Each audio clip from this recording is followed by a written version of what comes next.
Hi, I'm Willy Noiles, Executive Vice President of the Ontario Network of Injured Workers Groups. Thank you for allowing me the opportunity to speak today. On the day of mourning, we mourn the dead and we fight like hell for the living.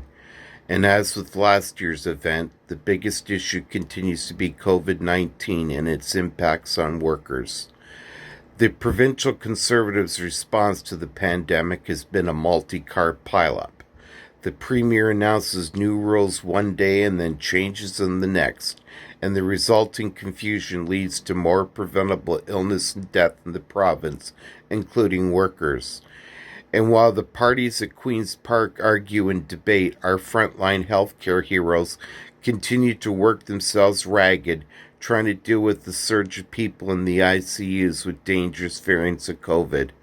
And sadly, many of those people now struggling to breathe are younger and, in many cases, frontline racialized workers who are just trying to keep a roof over their heads.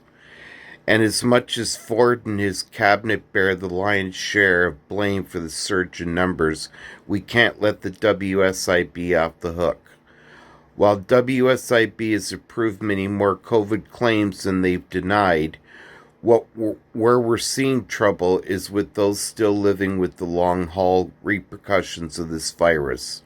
We're finding that once an infected worker gets a negative test, WSIB is sending them right back to work, even if they're far from ready to return.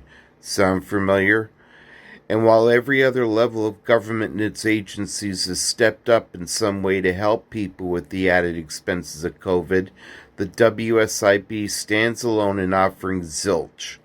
Even in a worldwide pandemic, the WSIB is still more concerned with saving money than it is with the impact and well-being of injured workers.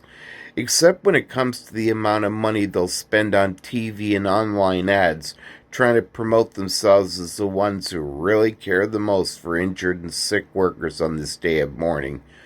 Imagine the good that could have been done if they'd invested those dollars in actually keeping workers safe. On this day of mourning, ONIWG stands in solidarity with organized labor and all workers in Ontario and beyond.